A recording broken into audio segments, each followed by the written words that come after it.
Pathaya pratibodhitam bhagavata narayanena svayam Vyasena gratitam purana munina madhye mahabharatam Advaitamritavarshinim bhagavatim ashtadashadhyayinim Amba tvamanusandadhami bhagavad gite bhavadveshinim Namostute vyasa vishala buddhe pullara vindayata patna netra Yena tvaya bharata taila purna prajvalito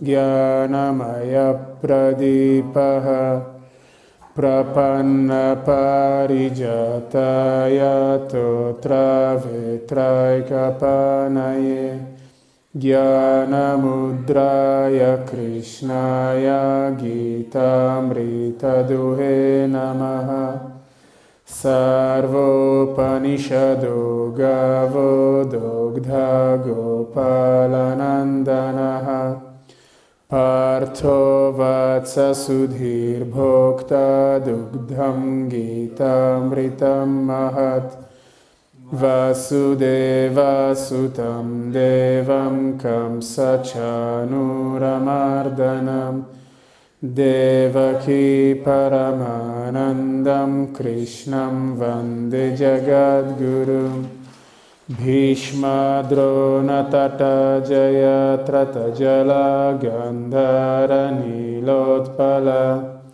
Shalyagrahavati kripena vahani karnena velakula Ashwattama vikarna ghora makara duryodhana vartini Sotirna kalupanda vairananadikai vartaka keshavaha Parasharya vachasaroja mamalam gitarta gandhotkatam Nanakyanaka kesaram harikatha sambodhana bodhitam Loke sajjana shatpadairaharaha pepiyamana muda Bhuyad bharata pankajam kalimala pradvamsina shreyase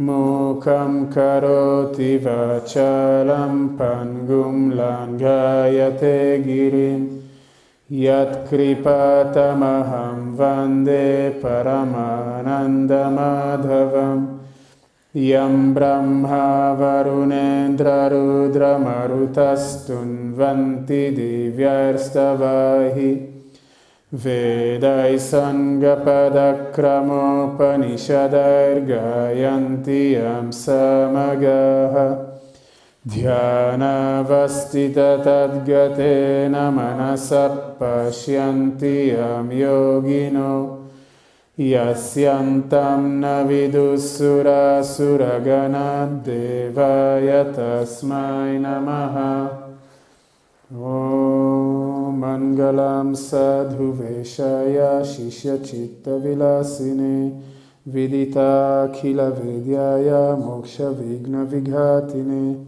Saumya Kashi Nivasaya Deshikaya Viragine Chaitanya Nanda Rupaya Jivan Muktaya Mangalam Om Sahana Vavatu Sahana Bhunaktu Sahaviryam Karavavahe Tejasvina Vadhitamastu Ma Vidvishavahe Om Shanti Shanti Shanti Shri Sadgurudev Maharaj Ki Jai Om Namah Shivaya.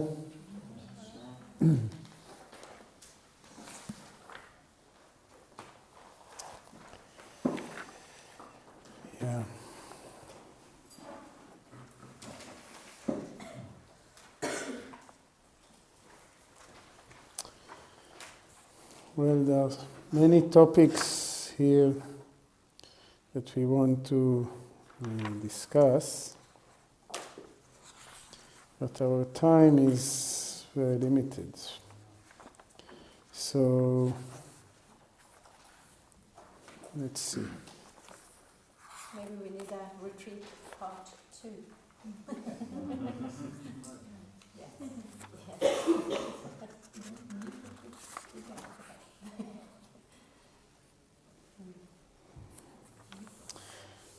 Let's go to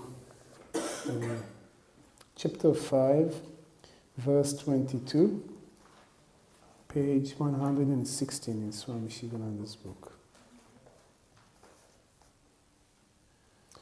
Let's chant it together, okay? Yehi samsparshaja yoga. Sorry. Yehi samsparshaja bhoga. Sparshaja bhoga dukkha-yonaya. Evate adyanta vantakaunteya nateshu ramate buddha. Yehi samsparshaja bhoga dukkha-yonaya evate Adyantavanta kaunteya nateshu ramate buddha.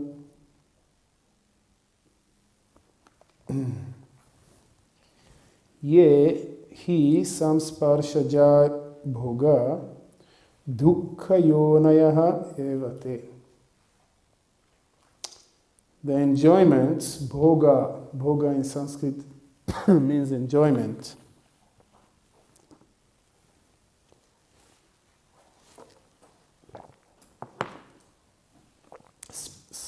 Samsparsha ja, which are born out of contact with the senses. So the enjoyments which are born out of contact of the senses, dukkha yonayaha evate, they are generators of pain only.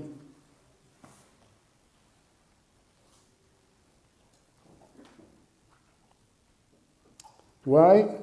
Adyantavantaha. They have a beginning and they have an end. Kaunteya ho Arjuna. Na teshu ramate buddha. The wise man is not rejoicing in them. Krishna is telling Arjuna and us that happiness is not in objects. We used to believe, our society, and especially today, with the media, we are trained to believe that objects can give us happiness. Objects have the capacity to make us happy.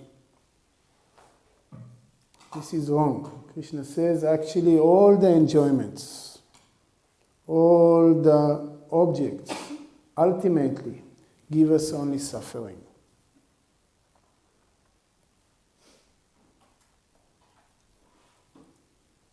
Even those enjoyments that cause us really satisfaction, they are all mixed up with a lot of pain. Because before we get it, we have pain. While we exert to get it, we have more pain. When we finally get it, we have some enjoyment. That this enjoyment already has fear in it. What fear? The fear to lose it. And finally, we are going to be separated, which is another cause of pain. So you see that there is so much pain associated with very limited enjoyment. Moreover, we are trained to believe that the happiness is coming from the objects, which is very wrong. It is not so. And it is, we need to understand it. We need to see where is enjoyment or where is happiness coming from. To say that our happiness is coming from objects means that happiness somehow is the quality of those objects. I will give you an example. Suppose you look for a partner, somebody who loves you, to love somebody, you want to fall in love, right? Everybody wants that. We want to find our soul mate.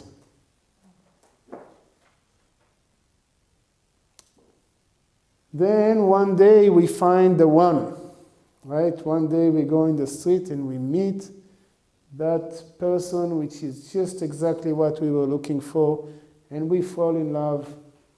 He or she fall in love in return, and all fireworks and beautiful, and we are so happy, right? What is our conclusion? Our conclusion is that happiness is coming from that person. That soulmate is making me happy. Is it not? Before I have this, I was not happy. Now I found this love, I'm happy. So where is my love coming from? From that person. Therefore, that person is giving me happiness. This is our conclusion. But this is wrong. It is wrong because happiness is not the property of that person. Right? If for that person to give me happiness, happiness should be the property of that person, should be the quality of that person. I'll give you an example. Fire has the quality or the property of heat, right? Therefore, whenever you go close to fire, you feel heat, right? Because heat is a property of fire. If happiness was the property of my soulmate, of that person, then it is a property of that person. Happiness should be the property of that person, which means basically that that person should make everybody happy, right? Just as the fire makes everybody hot, it is not that fire makes me feel heat and makes you feel cool, right? Fire is hot to everybody because heat is property of fire. See that? When I think that my soulmate is making me happy, it means that happiness is the property of that person. And that means that everybody should get the same happiness when they come in contact with that person. Is that the case? No. That same person have a long quarrel with his neighbor. Whenever his neighbor sees him, he suffers. How is it possible? The same person is giving me happiness, is giving to somebody else pain. Therefore, happiness has nothing to do with that person. Not only that,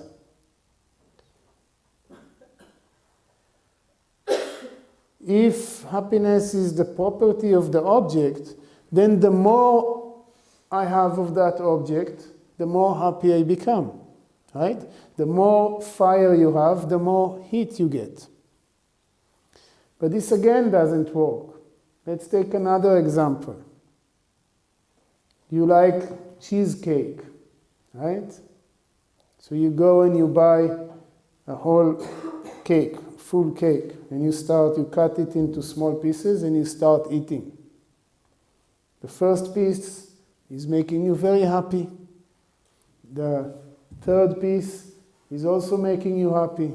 But the seventh piece is not making you so happy anymore.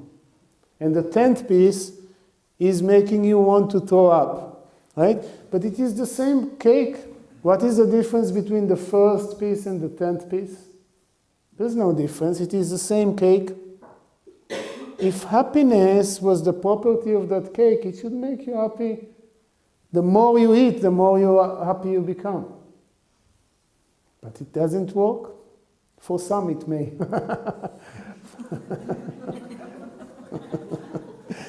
but no, it is not. It is not. That was just a joke.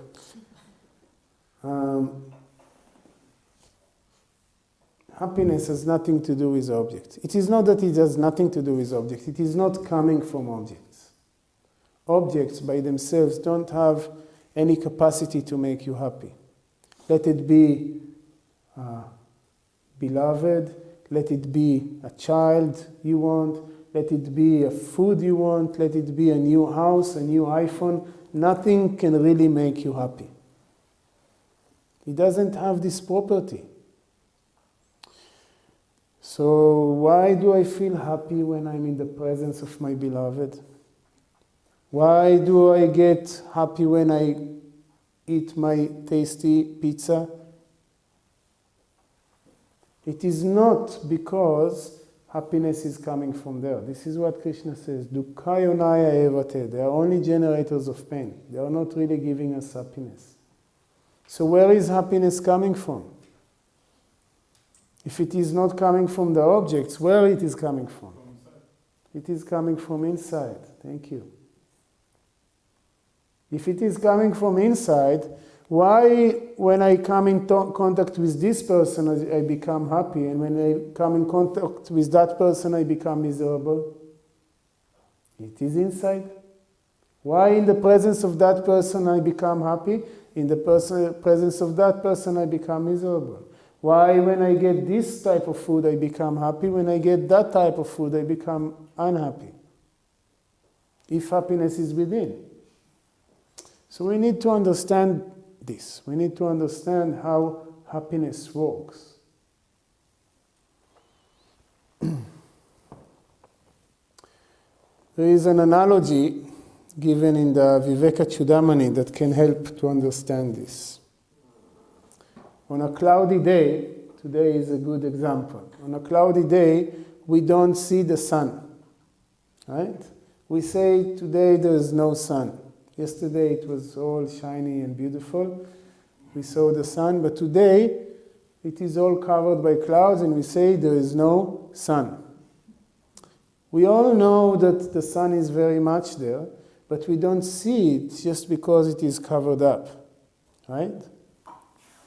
Then the wind blows and scatters the clouds, and suddenly there is an opening and the sun shines through. And we are very happy. Immediately everybody leaves the lecture and go outside to sit in the sun. Right? But then the same wind is bringing new clouds, and again it covers the sun and we don't see, and again we become unhappy. Oh, the sun is gone again. Right? This is the analogy. The sun in this example stands for the self, the Atman, my innermost self.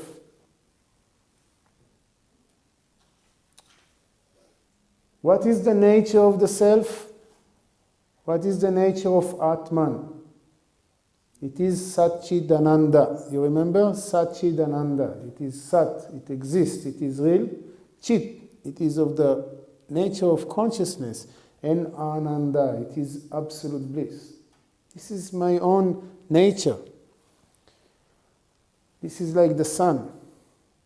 The only problem is that due to ignorance, this nature is covered up by clouds. What are those clouds that cover up the light of the self? These are our desires, our mind, our impurities, our conditioning, belief systems. All these are like clouds that are covering the light of the sun.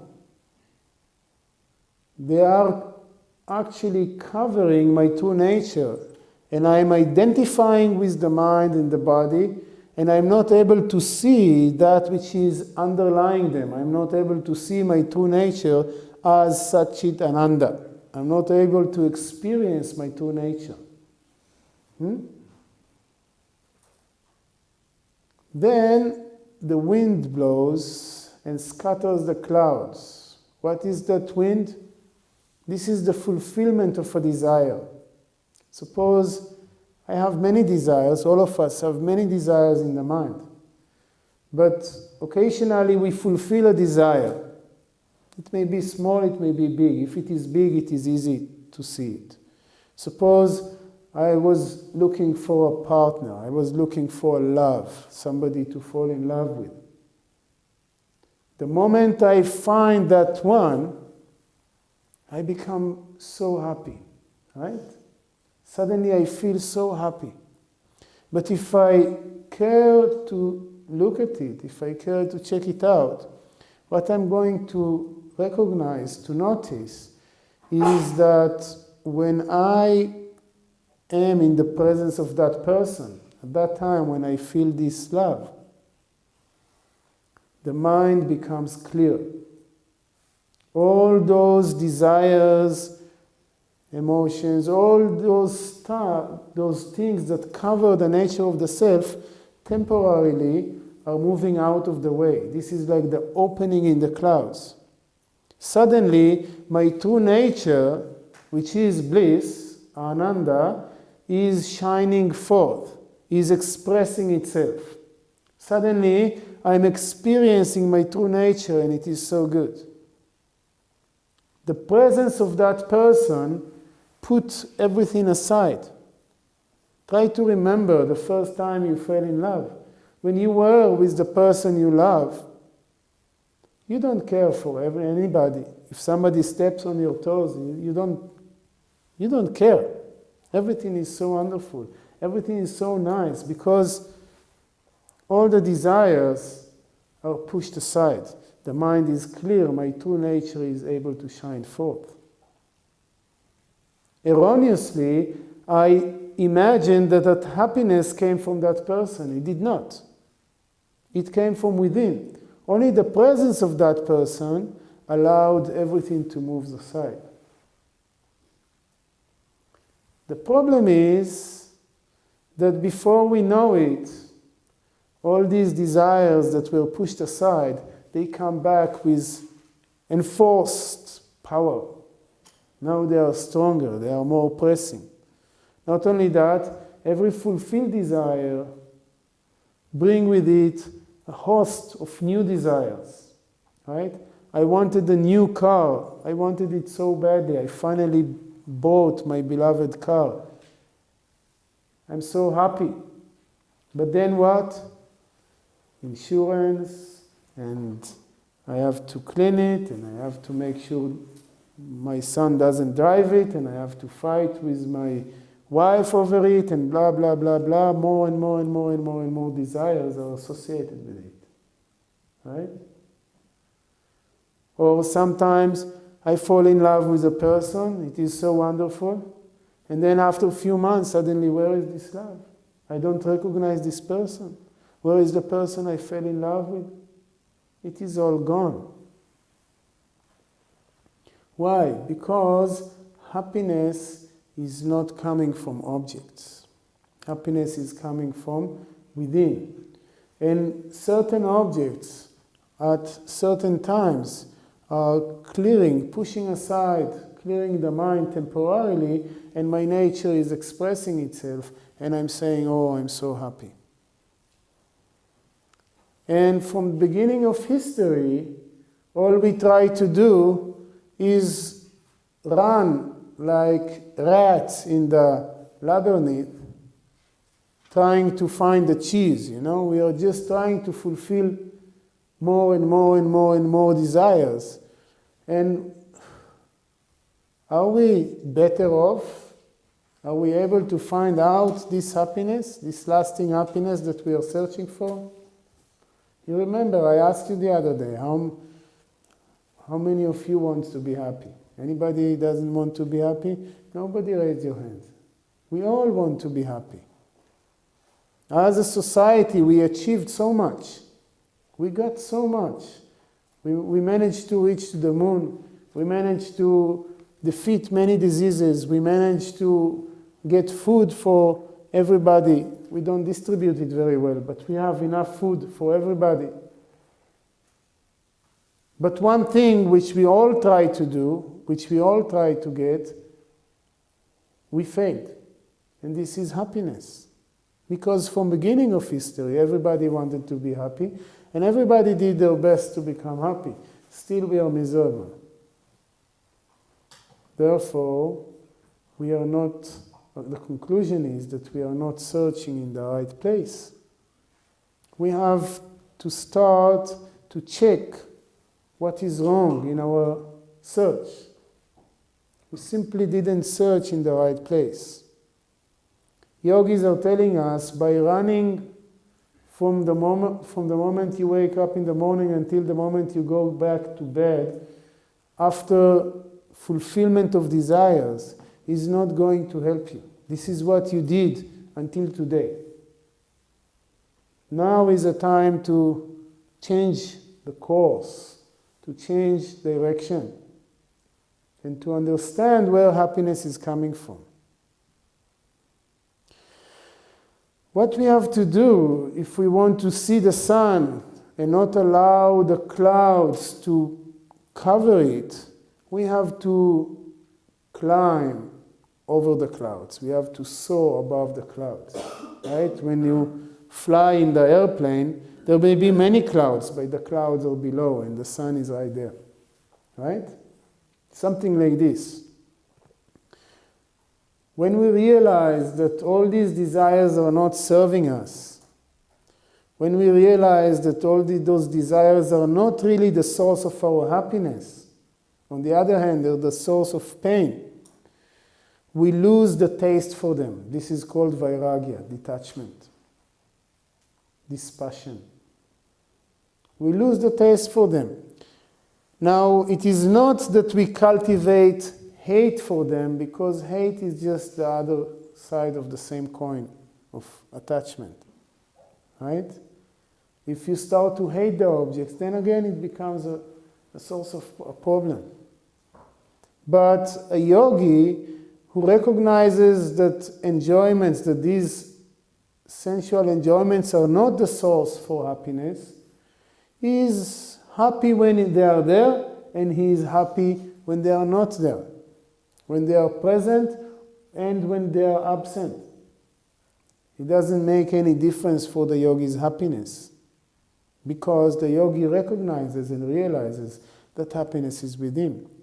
That yogi turns inside and finds the happiness within, instead of constantly fighting with the desires and trying to fulfill them.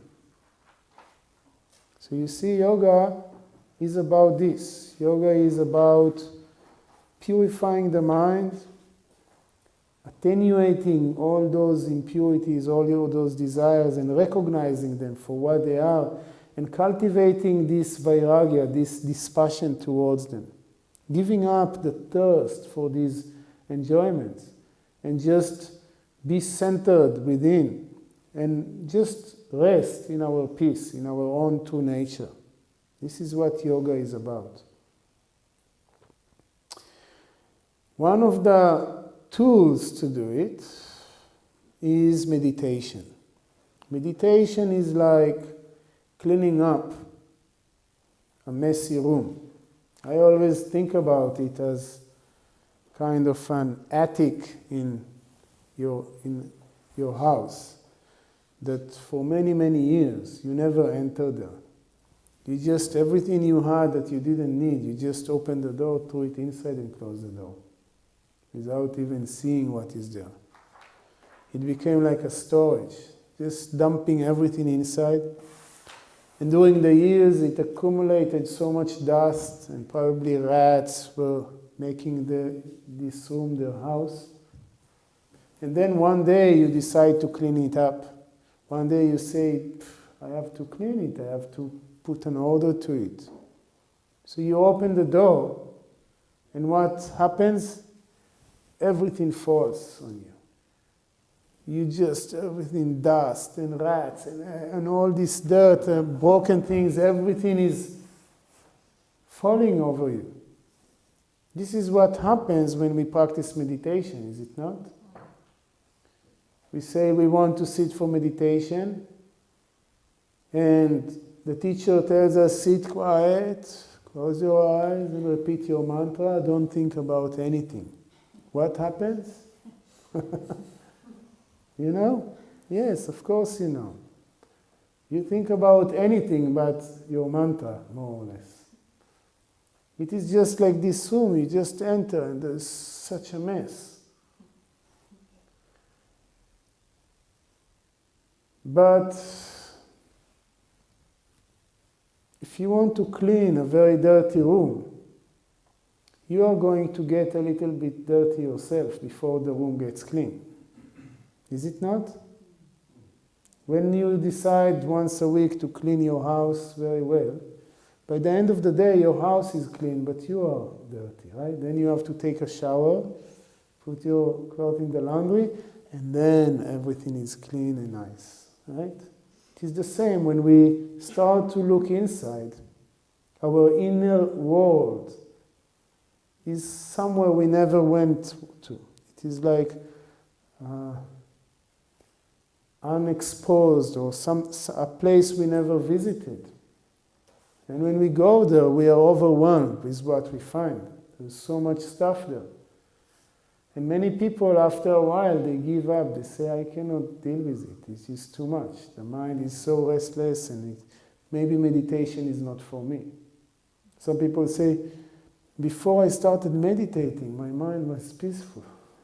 Now I sit for meditation, it is like a war. You see the point? That's why we have to practice meditation, and we have to continue to practice, and we should never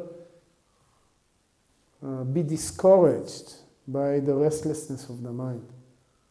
We should understand that this is the way it works, and it takes time, and slowly, slowly, after years of very regular practice, one day we realize that our life is not the same as it used to be.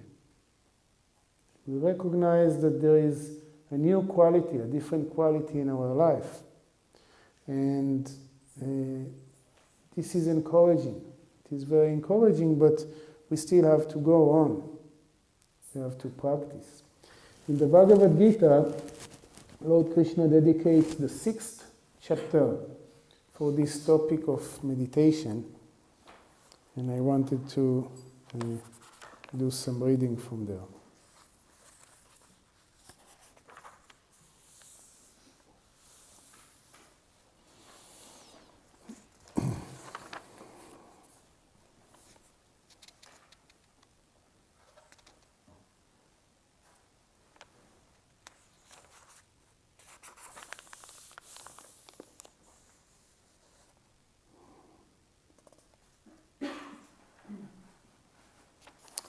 Verse 10, chapter 6, verse 10.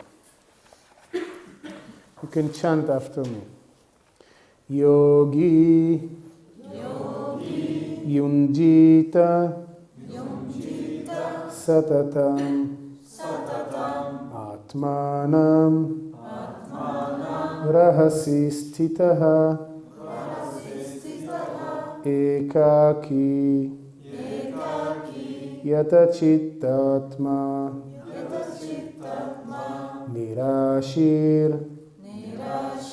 Aparigraha,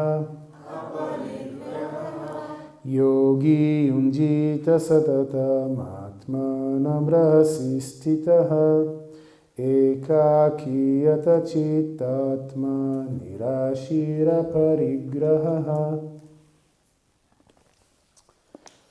Krishna tells Arjuna, Yogi Yunjita Satatam.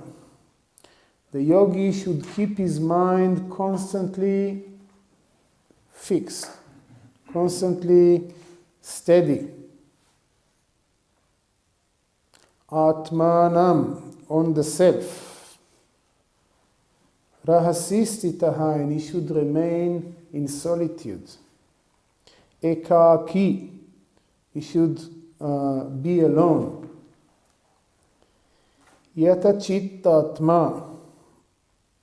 Yata Chittatma means a person whose mind and body are under control. Nirashihi aparigraha. So that person also should be free from ashi, from desire or from hope, and aparigraha, without any craving. Basically, the running translation is, let the yogi try constantly to keep the mind steady, remaining in solitude, alone, with the mind and the body controlled, and free from hope and covetousness. In order to practice meditation, we have to slowly but surely change our lifestyle. Some people practice meditation very regularly for a number of years. They practice maybe half an hour meditation in the morning. But then the rest of the 23 and a half hours of the day just stay the same as it used to be. They go to parties, they do this, they sit in front of the TV all day long, and they keep company which is not supportive, and they are surprised that nothing takes place, nothing happens.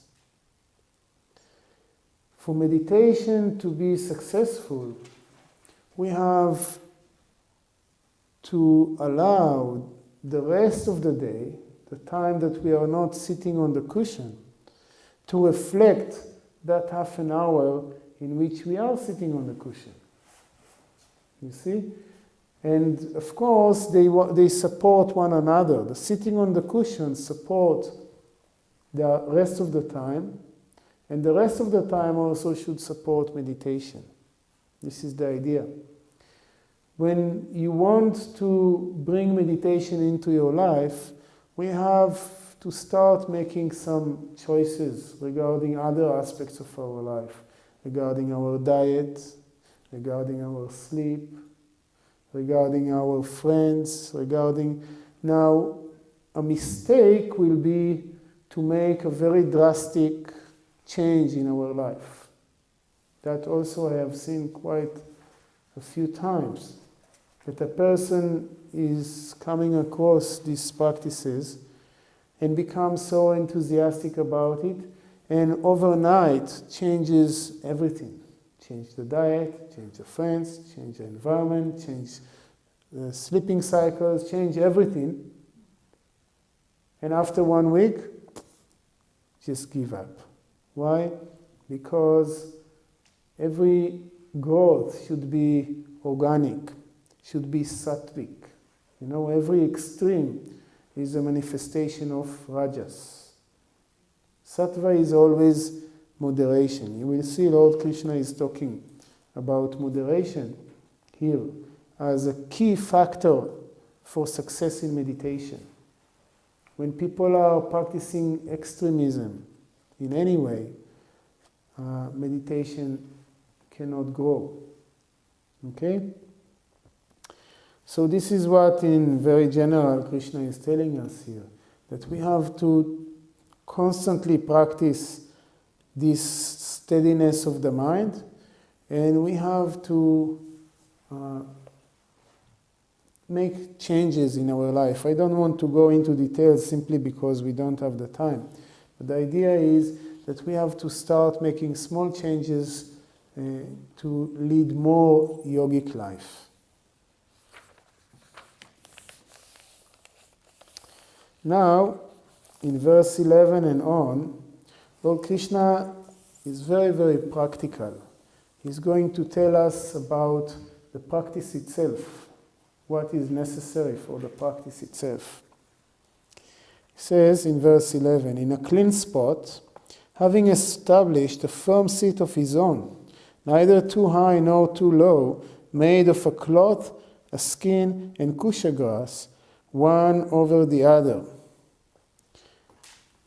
Lord Krishna is telling us about the preparations for meditation.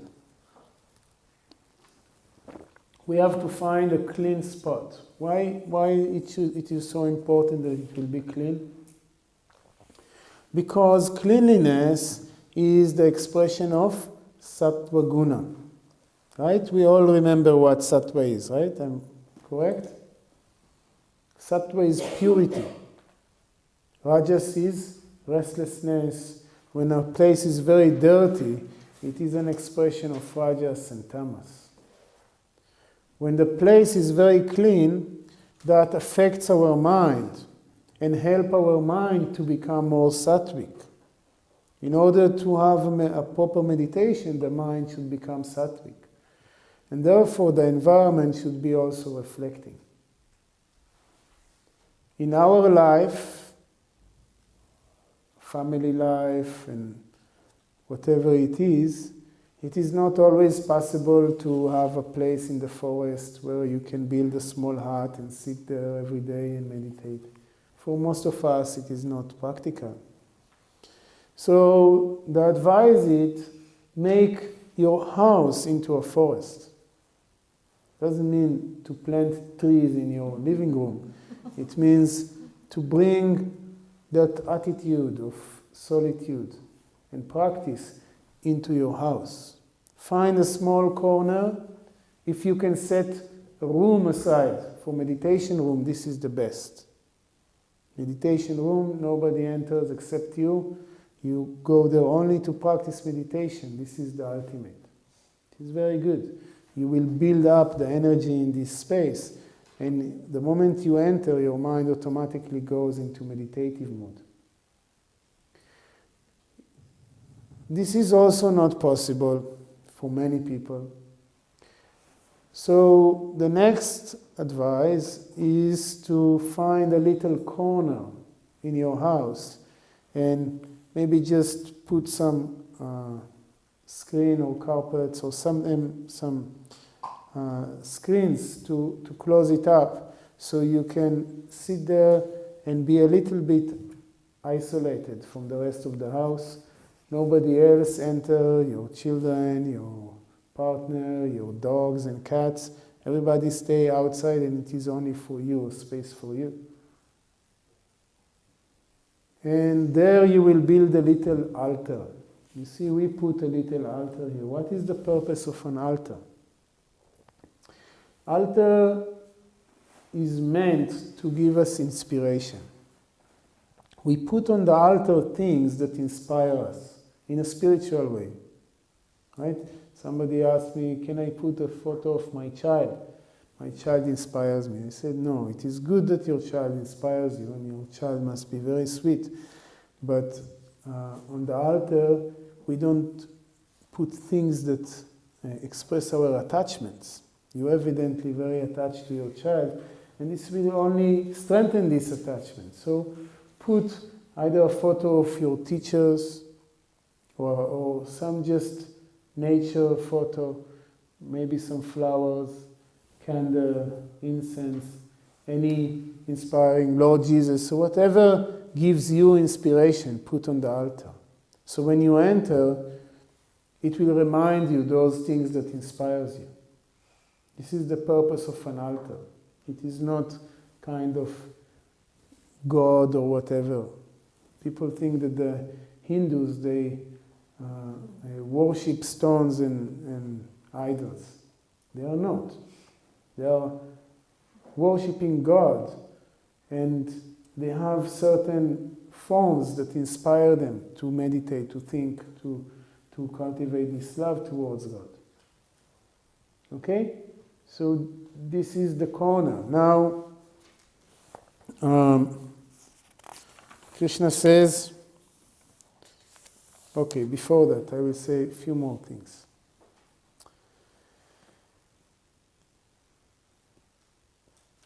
I hope we will have time to talk more about the structure of the mind, how our mind works. But for now, I will just say that meditation is some habit or tendency that we need to cultivate, we need to build up.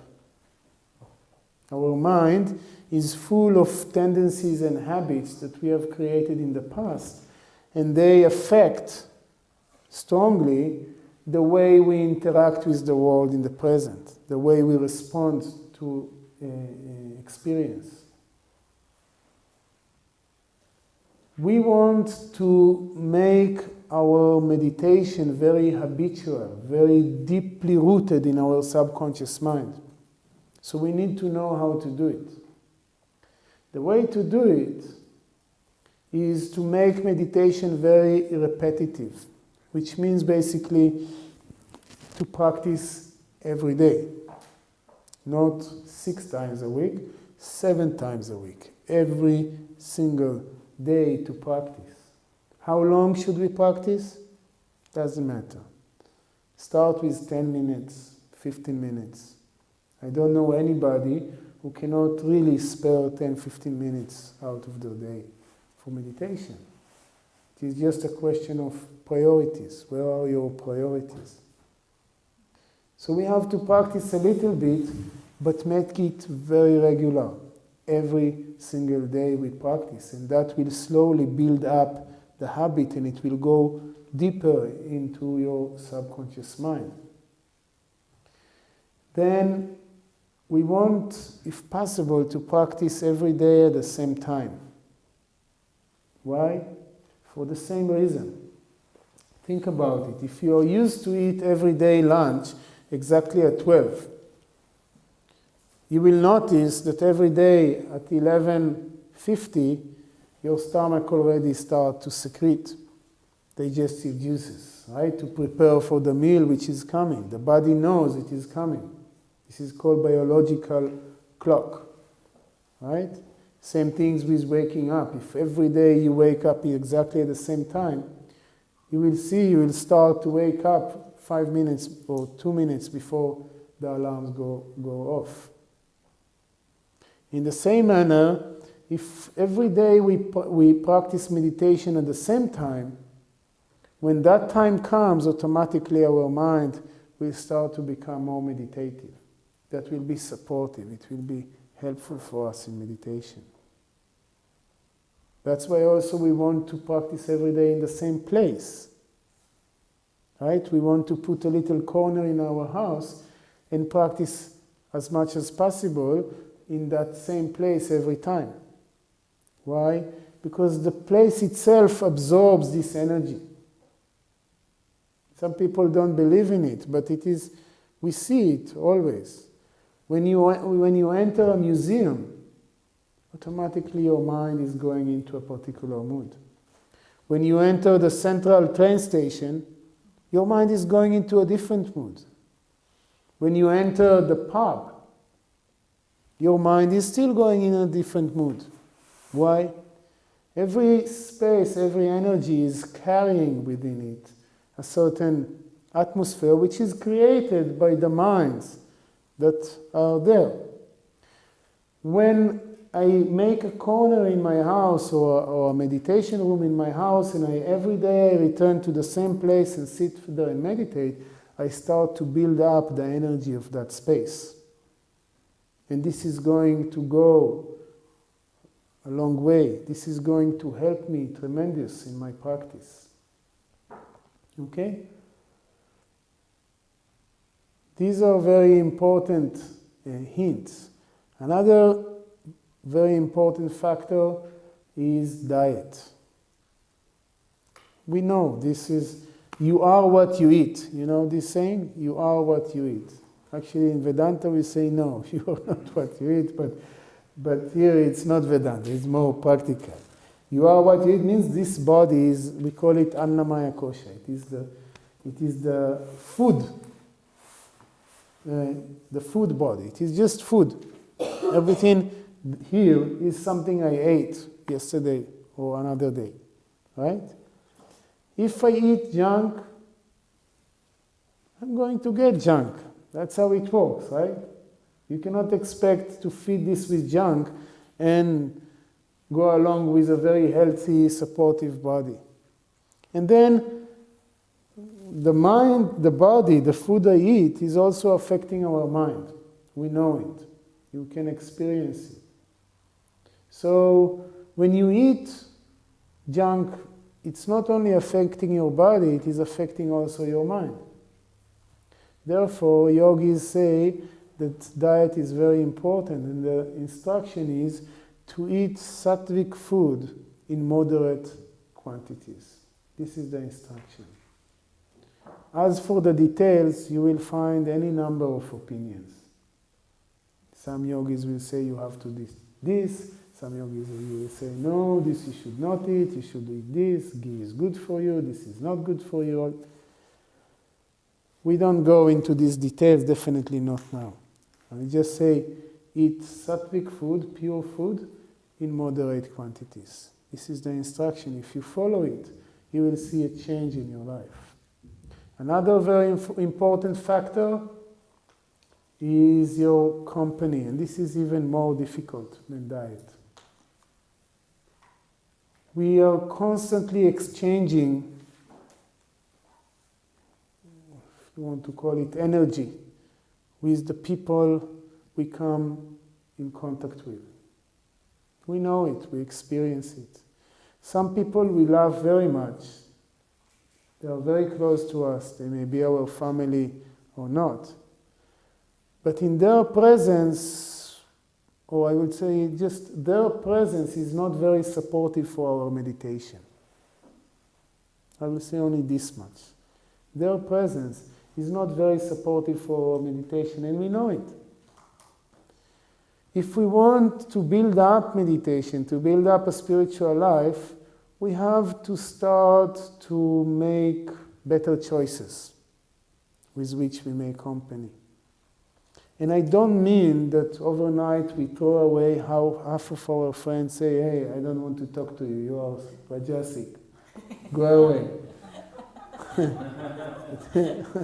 This is not the yogic way, right?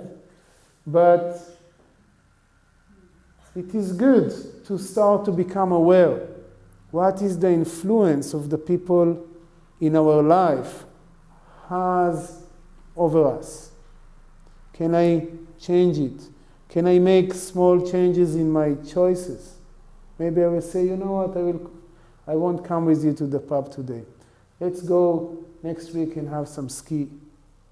Right? It is much more sattvic. We will do something, better activity together. It will have a different effect. So I'm just saying that the company, we call it in Sanskrit satsanga. What is satsang? Satsang is association with goodness, with good people. And in this sense, is association with the people that support our spiritual path. Particularly if we can spend time with more evolved, spiritually evolved people, it is very helpful. Can I ask a question? Sure. You said upon self-realization you consider yourself to be everything, to be a part of everything. Yeah. Now, what you're saying now might say that I don't want to be a part of that, so I want to be a part of that instead. Yeah. So, by saying that, are you not then building resistance onto certain people and you bias against other people? First of all, you should never hate people for what they are. It is all about love. The question is, what is the influence of other people, of other types of food, of other environment over us? We are like spiritual sprouts. Right? We are like spiritual sprouts. We are just beginners. We don't have the strength to withstand a lot of resistance. When you have a sprout and you want to support its growth, you put it in the greenhouse and you give it the exact amount of water and sunlight, heat, and whatever is necessary for its growth. If you just put it outside in the desert and you say, hey, don't resist anything, take everything, what will happen to this sprout? It will die. This is us. We need support. We need some protection. And this is what we are talking about. Once you become a big tree, spiritually, you can go anywhere. We see it in the life in Jesus. He went to the house of the tax collectors. Right? This is the best example. He was not influenced by them. He was influencing them. After that, they became his disciples. But if I will do the same, I will go to such environment and I will do that, after a few days I will become one of them. I will not help them in the least. I will just become one of them. So we have to see, this is not related to this oneness of reality. Oneness of reality it is too. But because oneness of reality you are going to eat poison? No. We are not going to do anything just because there is oneness underlying everything. We still need to have discrimination. And our discrimination should tell us that we need to build up our spiritual strength. And during this process, we need some protection. We need to be in a proper environment. We need support. We need to surround ourselves by like-minded people. And we all know it. We have some inspiration for spiritual stuff. And then we go and we spend time with a bunch of friends that they have nothing to do with it. And where is all our spiritual aspiration? It is all washed away. Only when we come back and we go to the yoga studio, we meet some friends which are more spiritual, we are able to rekindle this fire. This is because we are just spiritual sprouts. So we have to take measurements to protect ourselves as much as possible. This is the reason. Ultimately, you are right. Ultimately, we need to be able to be in every environment. We need to love everybody and accept everybody and be in every environment and just give light to others. This is our purpose. This is what we should do.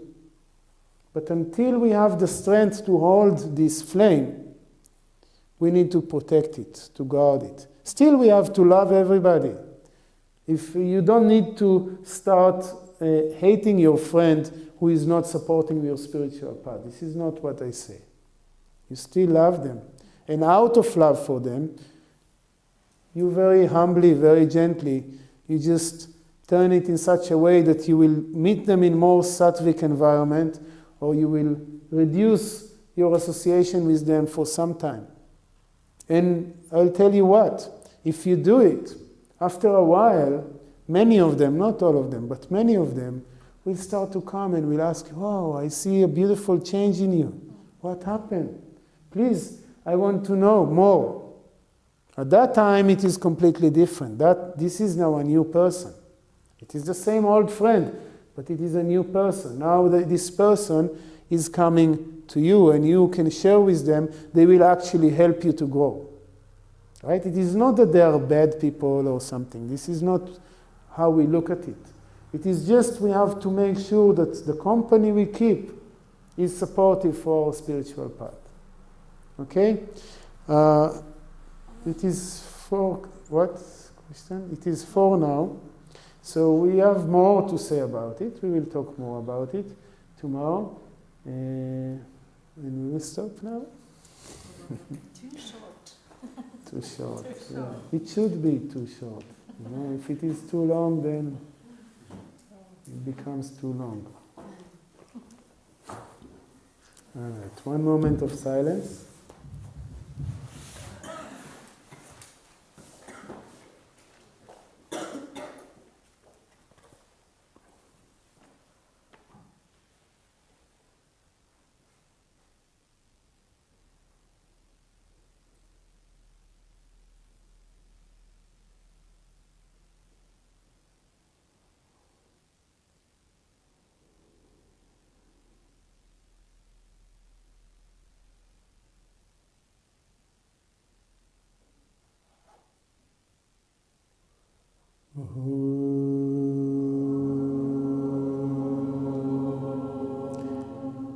Asatoma sadgamaya tamasoma jyotirgamaya mrityorma mritam gamaya Om Purnamada Purnamidam Purnat Purnamadarasya Purnasya Purnamadaya Purnameva Vashishyate. Om Shanti Shanti Shanti. Shri Sadgurudev Maharaj Ki Jai.